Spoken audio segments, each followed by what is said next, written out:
Today's devotion comes from Acts chapter 27, verses 13 through 26, commonly referred to as the storm. The last few verses read accordingly.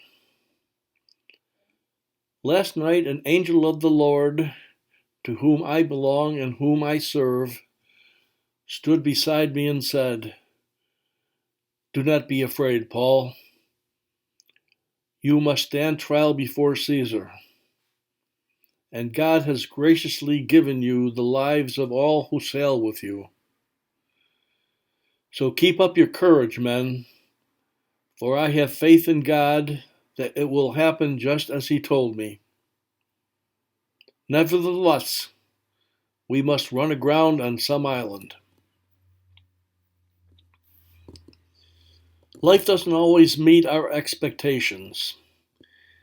Even when our plans are according to God's will, we may nevertheless face difficulties. I remember a season of life when I felt all alone and abandoned by the Lord.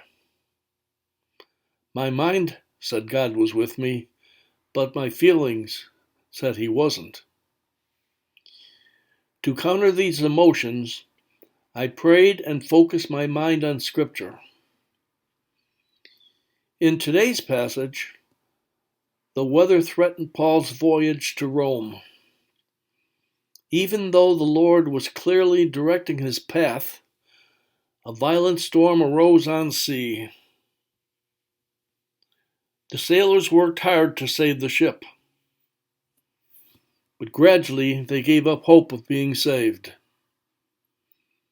The only one who persevered in hope was Paul, and he encouraged the crew with his confidence in God. Frustration over obstacles can lead to discouragement. Many times we can't change what has happened, whether it's a job loss, a loved one's death, or a devastating diagnosis. Circumstances over which we have no control are often the ones that trip us up. In times of discouragement, you have a choice. Will you focus on your circumstances, or will you fix your gaze on God and His Word?